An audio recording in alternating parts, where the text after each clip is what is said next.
Hello, everyone, and welcome to another episode of A Moment of Gratitude with the Sanctuarian.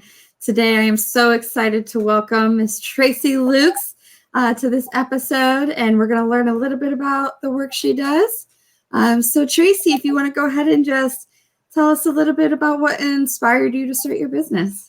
Well, Jocelyn, it's great to be with you, the Sanctuarian. Love that. It's great to be here today. What inspired me to do the business that I do is my life inspired me. I truly believe that our mess becomes our message.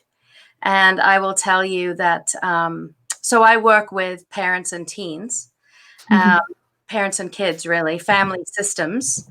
And I will tell you that I was a troubled teen myself.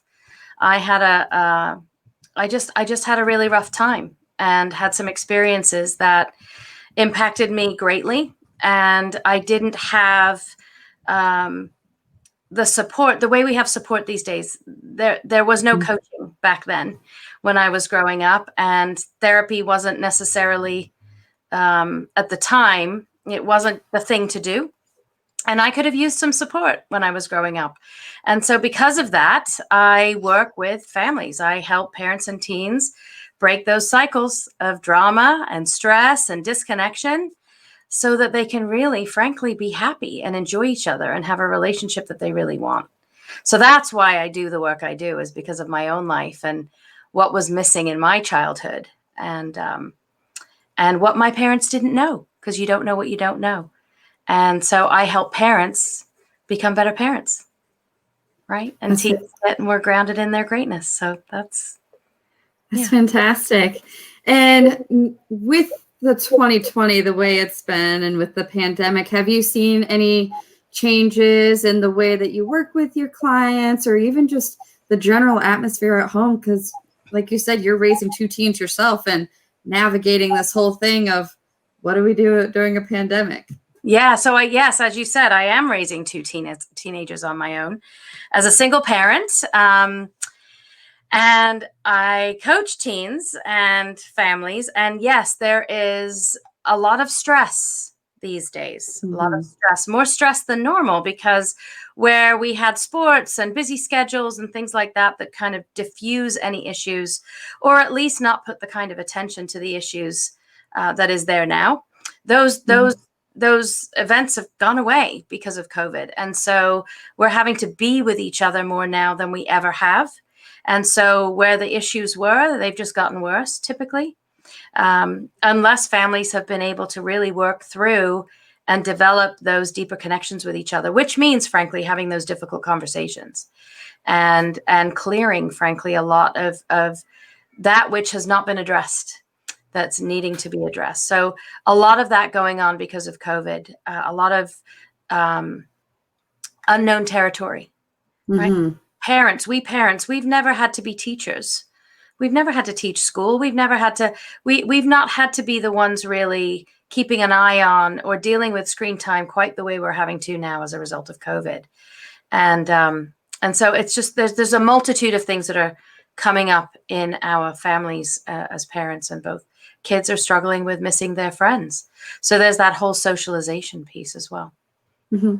Absolutely. And I'm sure a lot of families out there are kind of looking at their family dynamic in a little bit different light, because they are spending so much time together, and where, like you said, the sports schedules and everything else going on, all those extracurriculars kind of hid that a little bit. But now all this time together is really bringing that to the forefront.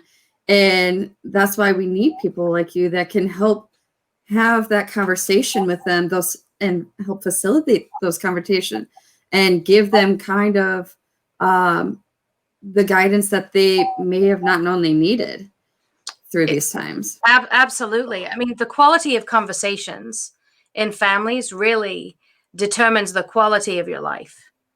So when you're having quality conversations as a family, typically the quality of your life goes up. Yes. Yeah.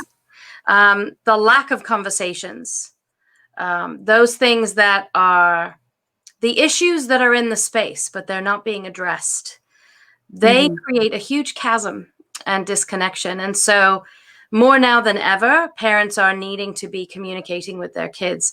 I mean, family agreements, just designing our relationships and coaching. One of the things that we do as coaches, that we're trained to do as coaches, is consciously design our relationship with our client.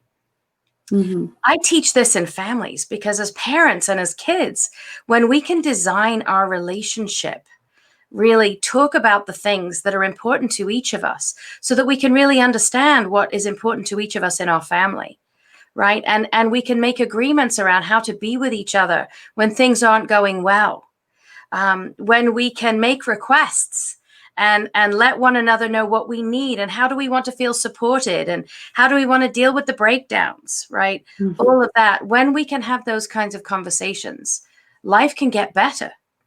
Yes. And kids learn so fast. They're adaptable. That's Mm-hmm. one of the great things about kids, is that they are resilient and they're adaptable. And as parents, we have an opportunity to step more into that as well, to become more adaptable, to be willing to be more flexible and figure out what works, what doesn't. I mean, if we keep knocking on the same door and we're not getting an answer, stop knocking on that door, pick a different door. Or pick a window. There's another way in. So Absolutely. it's about, yeah. Well, and I think like life is definitely an evolution. Everything's always changing. So it's not like we kind of were taught a little bit when we were growing up, where this is how you parent, this is how the kids should act and things like that. Everything's changing nowadays with so many different things going on in the world that are just because a lot of the youth nowadays are being more active in things that are going on in the world. And we're seeing a lot of those different changes. And so I definitely agree that that's something that everyone has to assess together and find out what works best for their family and how they can work together. And even just keep everyone inspired and eager to want to continue to grow, if that makes sense. Is there any tips that you would give those parents out there that are listening today on just how to really communicate and better that communication with their teens? Well, number one, start. So, I mean, here's the thing. Our teenagers, many times first of all, their brain isn't fully developed, right? The prefrontal cortex is not fully developed until about age 25, give or take a year or two. And the amygdala which is the emotional center of the brain. I'm not a neuroscientist, and I know enough to be dangerous, right? So the neuroscience piece comes into the coaching that I do. So our kids, the prefrontal cortex is all the reasoning centers of the brain. It's the ability to kind of look back at what's happened and make a decision about what's the best way to move forward. So if it's not fully developed, then what? What we know is that our teenagers, really, they're emotional. And that's because their amygdala is developed, but their prefrontal cortex isn't. So they're functioning out of the amygdala, right? Which is always scanning stuff. And teens really truly believe that they're right and their parents know nothing, right? That's typically the way it goes. And so so then the question becomes, okay, so how do I engage with that? How do I be with my children? How do I be with them? And what I would say is authenticity is critical, and vulnerability and openness. So the truth is that our kids can sniff out the state that we're in. So if something's bothering me as a mom, my kids can sniff it a mile away. So I can tell them everything's fine, and they know. So I don't do that, and I coach my parents to be more transparent about what is going on for them. One of the myths about parenting is you protect your children by not telling them, right? And what I would say is that it's not about not telling them. It's about being age appropriate, recognizing their age and stage and how much they can handle. And transparency is the window in. It's the key. And so you're asking me, for tips on how to have conversations with our kids. What I would say is just being open and real about what's actually going on for you as a parent. Because our children learn by what we do, not as much by what we say. So they're watching for what we're doing or not doing on a regular basis. And that's informing them as to what to do or not do. Mm-hmm. The opportunity when it comes to conversation is to start sharing more from our own heart as a parent, as opposed to telling and telling and telling and telling our kids. So it's to step more into curiosity instead of judgment, with Yes. a healthy dose of boundaries, right? And clarity, because that's needed. Yes. Yes. So that's one tip for sure is Mm-hmm. the willingness to be open. Another tip is engaging the empathy. Put yourself in your own child's shoes, because you were a teenager once too, as a parent, and our teenagers typically activate the unresolved issues that we have as teens. Mm-hmm. So the opportunity is to have empathy with our teens and also do our own work as parents, for us to do our own healing, our own processing of whatever it is that was unresolved for us, right? Yes. Get that handled instead of projecting it onto our kids, which happens. It happens. And when it happens, recover, figure out how to recover. Yes. Yeah. I definitely remember back to my teenage years where I feel like that was the time where life kind of really came into focus of what the real world was like a little bit, because then we were getting to that age where it was looking for our first job. And because I grew up in the Midwest, so we had that very close-knit small town kind of point of view where as soon as you turn 13, you're finding your first job. And if you want something, then you're going to work and you're going to make the money to do that. So if I wanted to go to the movies with friends, I had to make sure that I put in a couple shifts so that I could do that. And I think in a way, excuse me, that kind of helped shape me as an adult as well, and kind of my work ethic and just how to interact with people. Mm-hmm. Because I feel like nowadays everyone's into technology. They're in front of a screen at all points of the time, and they're kind of losing that one-on-one conversation and that interaction of that face-to-face with people. And obviously the pandemic doesn't help with that now that we're all locked away from each other.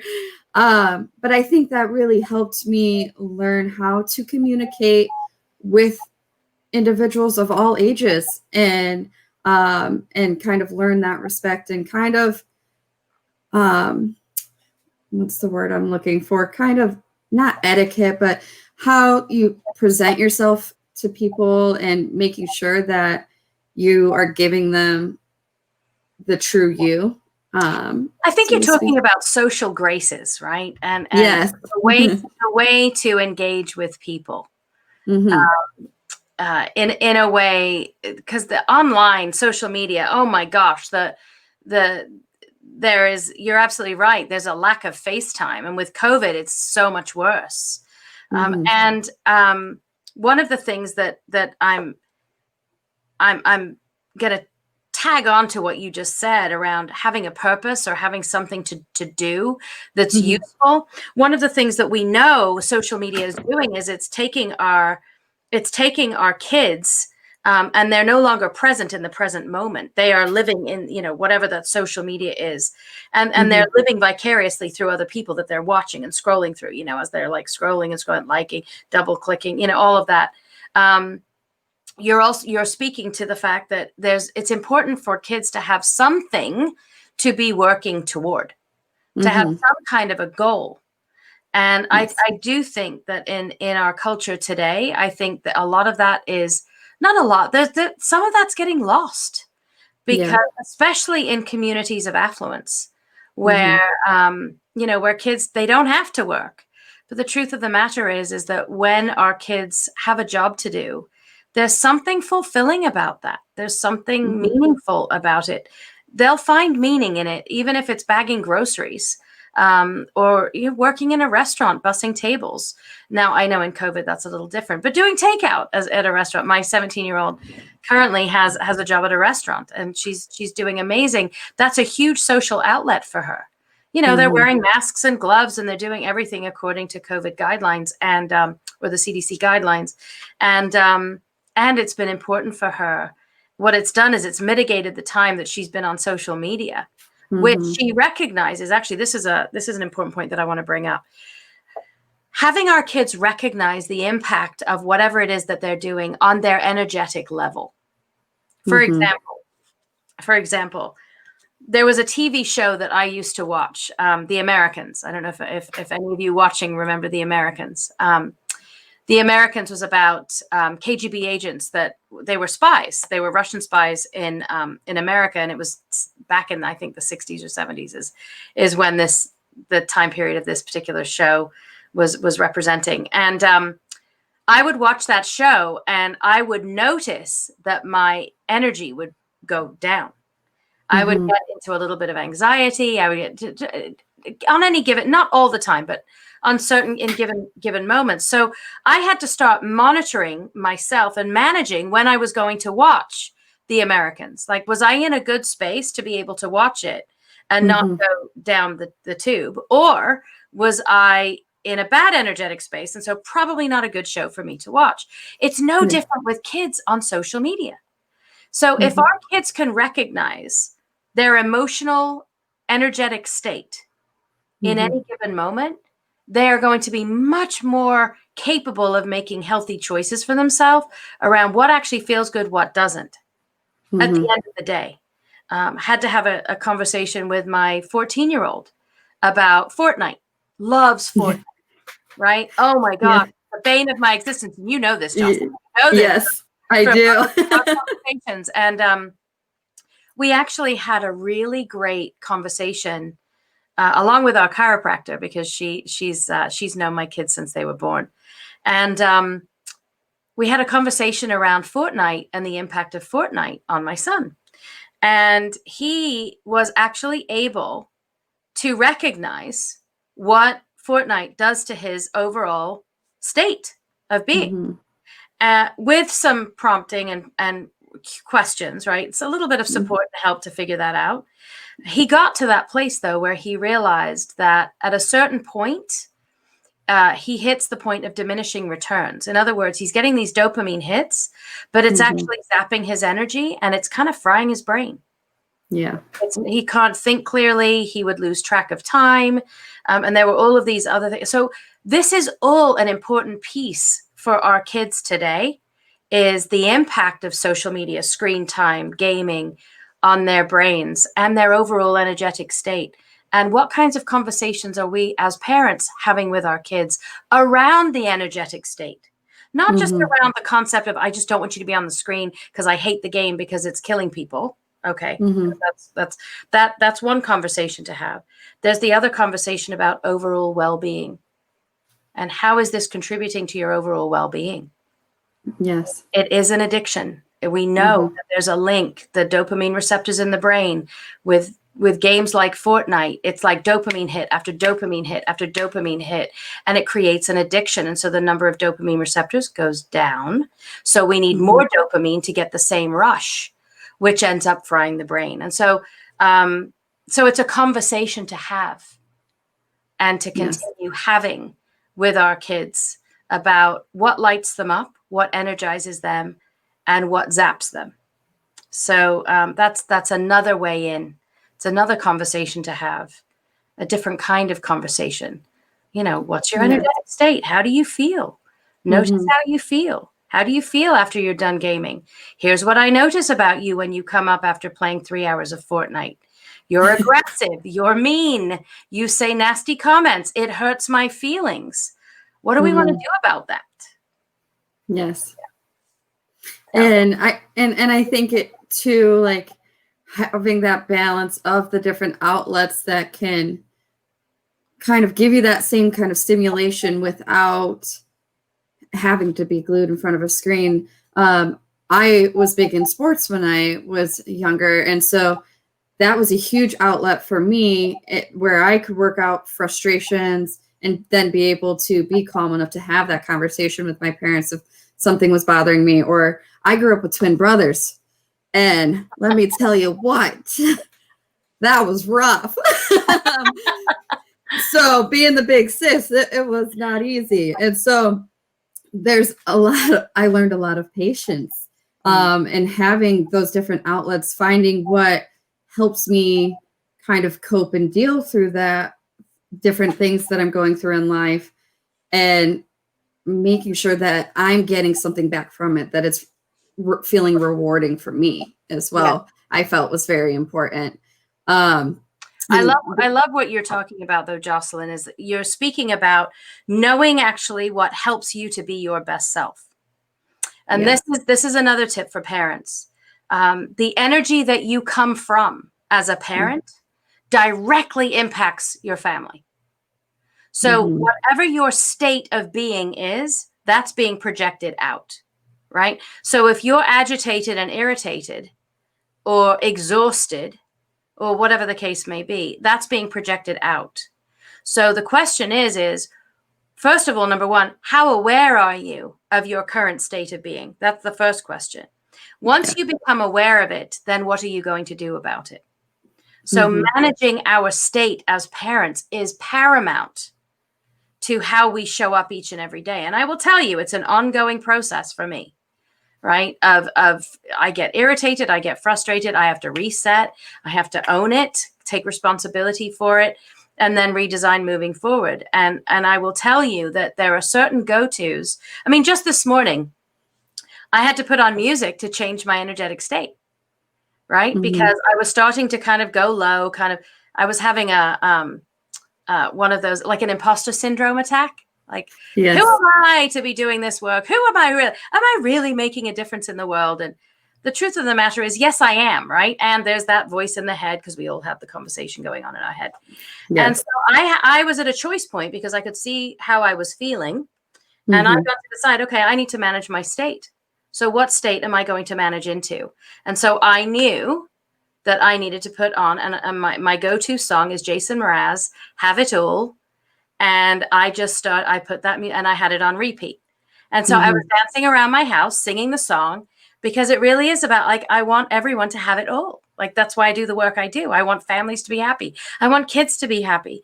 I want to spread the love, spread the joy, and let's get to the root of the issue and do something with it. But it's about managing my own energetic state, because when I manage my state, I'm being responsible for my impact. And that's so important. And I don't think as families, we typically have those conversations. Gee, how am I occurring to you? Right. Yes. But I will have conversations with my kids. How are we doing? How are you feeling? Well, Mom, we've really noticed you're working a lot and you're really stressed out lately. Oh, gee. Okay, good. So now I get to take responsibility for that. And what am I going to do with that? And so then I get to ask them, so what is it that you need? What is it that you want? And what can we agree to? How can we design this? And so it's a constant back and forth of checking in with them, course correcting, having breakdown to get a breakthrough. Like, that's the way it goes. Yes. Now, is there a piece of advice that you've been given that kind of really stuck with you throughout your life? Yes, this actually, one of my coaches from a number of years ago now said to me, Tracy, you can never stop doing something. You can only replace it with something better. Wow. And that was a massive aha to me, because how many times do we say to ourselves, I'm going to stop doing X, or I'm going to stop doing Y, or I'm going to stop it. And the truth of the matter is you can stop it for a short time and then it creeps back in again. Yes. Right? So that's one of the things. It's about, okay, then what am I going to replace it with? Because then I've got something to turn to every single time. What am I going to replace it with? It's just, it's made a huge impact on my life. It's made a huge impact actually on how I parent my kids. Because I want them to know that they can replace something. They can replace it with something better. What are they going to replace it with? Much higher likelihood of it shifting. Yes. And I think that's a real valuable piece of advice, even just to go out to our listeners, because I think everyone can take something from that and apply it to their life and how they're parenting and how their teens are feeling, and kind of activates them a little bit to start thinking about these different things, and like just thinking outside the box from your regular routine of things. Um, and so my series is called A Moment of Gratitude. And this month, I really just wanted to focus on how grateful I am for the clients that I work with and just all of the knowledge and positivity that they bring to my life. And I wanted to be able to give them a platform to share that. So I want to ask, what are you most grateful for right now? Oh, I'm grateful for a lot of things. I'm grateful for really good people in my life. Mm-hmm. I have really good people in my life, and it's actually taken serious course correction for myself over the last, I would say, 5 years. When I went through my divorce, that was a wake-up call to really take back my life and decide. Here's what I do know is that we're the average of the 5 people we spend the most time with. And so I got really careful about who am I spending time with? Like, Yes. really, because who do I want to be? Mm-hmm. Who inspires me? Who brings out the best in me? And so, so I'm grateful for the quality of people, you included in that, that I have in my life. I'm grateful for my children. I have 2 amazing teenagers, teenagers. And for all the trials that we've gone through and continue to go through, we keep recovering and our relationship keeps growing stronger. And I'm constantly, I'm humbled by, I tell you, it feels good to be loved. It feels good to be loved. And I know that even when there's breakdown with my kids, they love me and I love them. And we figure out how to get back to that, to remembering that. So yeah, I'm grateful for them. And I'm grateful to do the work that I do. When I work with clients and they experience massive shifts in their family, I was working with, can I just share about a family that I was working with a number of years ago? Okay, good. Absolutely. So I was working with a family, this was a few years ago now. And I mean, I've got lots of examples, but I'll use this one just because it was so meaningful. And their daughter was going through a really rough time in school, was failing and lying, and a lot of struggle, a lot of breakdown, no communication whatsoever. And it was really impacting the entire family greatly. And had an opportunity to really work deeply with both her and her parents, because both parents were very concerned and just didn't know how to fix it. They didn't know how to make things better. And so we worked together on communication. We worked together as a like the 2 parents and the daughter together, as well as separately with the parents and the daughter. And we got to a place where the quality of conversations went up. The number of conversations went way up. And as a result of that, they were able to have the difficult conversations. They were able to talk about what was actually going on. And in this particular situation, the mom was a very strong personality and driven to the ends of the earth, and had her own experience as a child, rough childhood. And was very like kind of cracking the whip. She was the disciplinarian. And as a result of that, the daughter felt that she could never do anything right. This is so common, by the way, with my clients. There's one parent, and sometimes both, where the child doesn't feel that they can do anything right. So they'll just give up, right? So one of the reactions to that is to give up. Then there's other reactions as well. But in this situation, she just decided she was going to lie because she didn't want to deal with the wrath, even though the wrath would come. She didn't want to have to deal with the wrath. And so she would then sneak and lie. And anyway, so all of this started to really turn around. And I had an opportunity to have a very real conversation with the mom about how she was occurring, because I was experiencing it too. And it was scary to do that as a coach. So as a coach, we have to be willing to be fired, to say the hard things, right? To say the hard things for the sake of the client, not for the sake of me, right? To say the hard things because there's something that my clients are wanting, and it's a better relationship. And if I see that there's something hard that needs to be said that could actually clear the way for them, that's my responsibility. So I was able to say this to the mom about how I experienced her. And she had never, ever been told that before. Nobody had ever had the courage to tell her, even though everybody close to her had experienced that. Nobody told her how she was occurring. And I will tell you, it turned everything around. It turned everything around. And now they're amazing. Now they're amazing. I keep in touch with them, and their daughter's in college and doing amazing. And the family unit is tight. They're still having those difficult conversations. There's more trust in the family. They're more connected. There's more joy and more fun. And it's that is like, that's what makes the difference in the work that I do. So that's what I'm grateful for, is that I get to come in. It's sacred work. It's vulnerable work, and it's private. Yeah. Like, this is like being brought in privately into a family system to work with what is going on. And so we ran some intensives. I ran intensives with them, which is, chunks of time where we did the deep work, and it's been amazing. So that's the kind of thing that I'm grateful to be able to do. That's amazing. And we had a comment. I really apologize if I butcher this name. Hagap said this was very informative. Thanks, Tracy, about a few of the tips a little while back. And how can our listeners today connect with you, Tracy? Yes. Well, for anybody watching this, I am offering a complimentary conversation, just to have a conversation with me about what's going on. If you've got breakdown in any of your relationships, if you're struggling with your teenager, if you're struggling just in general with either your job, your boss, your spouse, and the relationship, like there's breakdown going on, and you really want it to be better. You're ready for just a better relationship, or you're ready to feel better about yourself.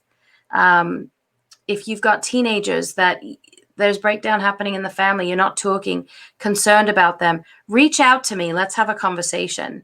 What we will do is we'll have about 30 minutes or so to talk, and you'll come away with a plan, with an actionable plan, and receive some coaching around what's going on, so that you can there will be something you can action on by the end of our time together. So I would highly recommend reaching out to me directly. You can sign up through my website, and that's tracy@tracylukes.com. And you can see my name, Tracy, spelled with an EY. And Lukes, you can see there on the bottom of the screen, Lukes. So tracy@tracylukes.com is my email. You can go to my website, tracylukes.com, and sign up for a complimentary conversation that way as well. So a couple of ways to get to me. Would love to talk to you. And, it is possible to turn your life around, to turn things around. It just is. And why wait, right? Why wait for that? Yeah, the time is now, definitely. And I have added those links in the chat box for everyone viewing today. I will also be sending out an email. So if you would like to receive any of the links or information we talked about today, go ahead and visit jflowersorganizing.com. And I will be sending out an email to anyone who joins my mailing list, along with a recording of today's conversation. Do we have any last minute questions out there for our viewers? Tracy, do you have any questions for our viewers watching today? Any questions for them? Yes. Ooh, questions for them. Here's some things to reflect on. So you're a parent and you have children. How curious are you being with your kids as opposed to judgmental? So curiosity is the antidote to judgment. So if you're feeling judgment and activated, are you stepping into curiosity, meaning asking a question? Help me understand that. Tell me more about that, instead of, well, you're wrong, or, yeah, that's a nice idea, but it won't work. Instead, help me understand that more. Right? Any questions, other questions that I would have for anybody listening? If you were to really take a look at your whole family, how would you rate the quality of your relationships within your family on a scale of 1 to 10? 10 being your family relationship, like you're amazing. There's regular conversations, you have fun together, you get each other. And 1 is it's terrible. How would you rate yourself in there? And if you're anywhere from 6 or below, you can shift this. I would say anything below a 10, right? You can have a 10. But there's an opportunity for you to shift it. And you get to be the one. So if you're watching this and you're feeling any kind of a pang inside, that's a little tap on the shoulder to say, hey, maybe you're the one to change the generational cycles in your family for the better. Yes. Sure. And absolutely. And if whether you're watching this live or you're watching this after just watching the recording, please give us your feedback. We love to hear from you. And again, we're always going to be looking at these and responding back. So we'd love to hear feedback from you and any answers to the questions. Thank you so much, Tracy, for joining me today. I'm so happy that you were able to join me from your busy schedule, I know. So thank you, Jocelyn. It's such an honor to be with you. And thank you. Thank you for creating this platform to share. Yeah. Thank you. All right, everyone. Thank you again for joining us. And we'll see you on the next episode of A Moment of Gratitude. Have a great day.